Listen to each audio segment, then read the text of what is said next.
Hello guys, कैसे हैं आप सभी लोग। मैं आप सभी का स्वागत करता हूं आपके अपने इस चैनल क्रिप्टो का दौर में।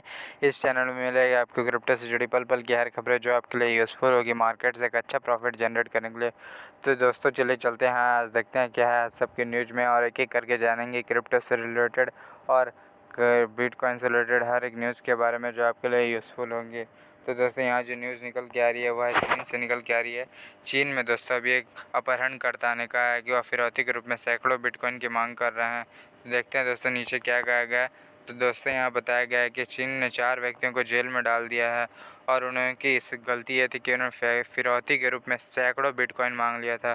तो दोस्तों यह कथित अपहरण तो एक तरह से फिलीपींस में हुआ था और फिलीपींस और चाइना के अधिकारियों ने मिलकर इस जो अपहरण करता है उनको गिरफ्तार कर लिया। तो देखिए दोस्तों नीचे यह बताया गया है कि फिलीपींस में जो चाइना का एम्बेसडर था, जो वहाँ एम्बेसी थी, वहाँ पर ही टोटल 4 चीनी नागरिकों को जेल भेज दिया गया और उनकी गलती यह थी कि उन्होंने बिटकॉइन को फिरौती के रूप में मांग लिया, जो कि लगभग थी $3.1 मिलियन, जिसकी कीमत है 20 मिलियन युआन से अधिक बताई गई है।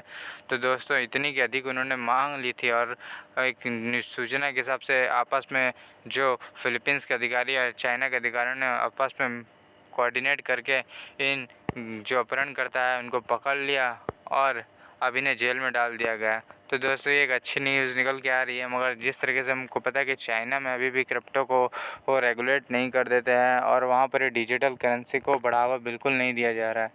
तो दोस्तों ये तो एक अच्छी न्यूज़ निकल के आ रही है कि फिरौती के रूप में कोई गलत यूज़ नहीं कर रहा है, मगर इससे ये भी पता चलता है कि चाइना बिटकॉइन को लेकर कितना नर्वस है और वो नहीं चाहता कि उसके देश में क्रिप्टो करेंसी आगे बढ़े। देखते हैं दोस्तों अब दूसरे न्यूज़ की ओर।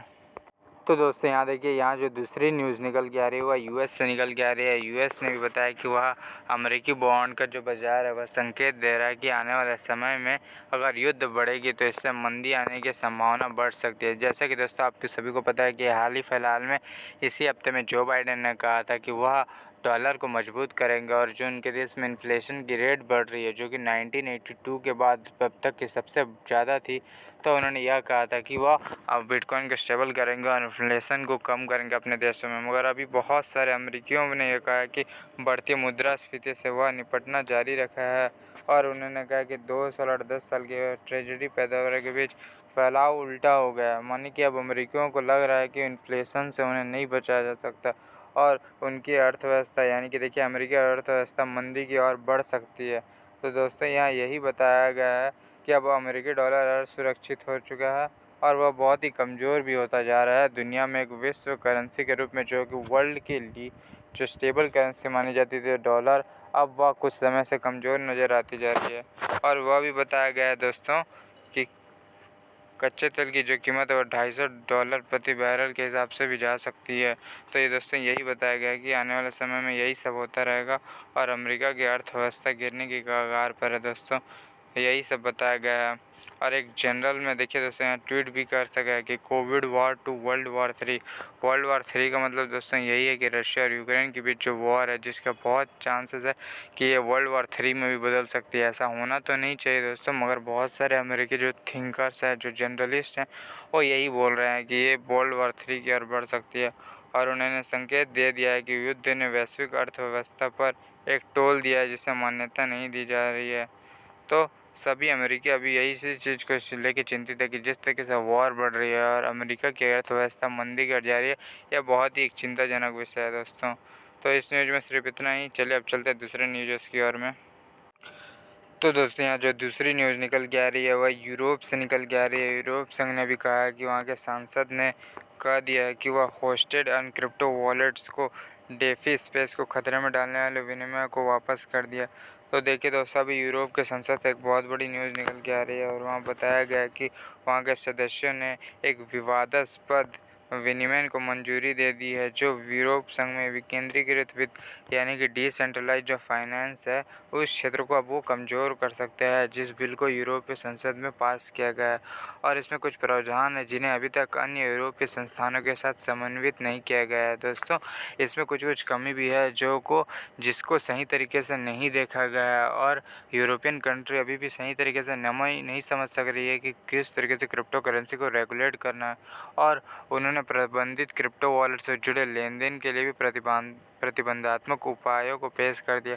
तो दोस्तों जिस तरीके से आप सभी को पता है कि क्रिप्टो करेंसी का लेन देन करने के लिए तो एक वॉलेट की भी ज़रूरत पड़ती है और कुछ एक्सचेंजेस का भी उपयोग कर सकते हैं। तो यहाँ बताया गया कि क्रिप्टो वॉलेट से जुड़े लेन देन के लिए भी प्रतिबंधात्मक कर दिया गया है। तो अब यहाँ सिर्फ यही है कि वहाँ एक्सचेंजों का यूज़ कर सकते हैं और कोई अलग से अदर वॉलेट का यूज़ आप नहीं कर सकते। तो दोस्तों ये एक गलत न्यूज़ भी दिखाया जा रहा है कि किस तरीके से यूरोपियन कंट्री अभी भी समझ नहीं पा रही है। और देखिए दोस्तों यहाँ यह भी बताया गया है कि यूरोपीय संसद की जो अभी मीटिंग हुई थी, जो आर्थिक और मौद्रिक मामलों की जो समिति है, उन्होंने गुरुवार को बताया था कि फ़ंड और ट्रांसफ़र जो रेगुलेशन है उसका उन्होंने समर्थन कर दिया है।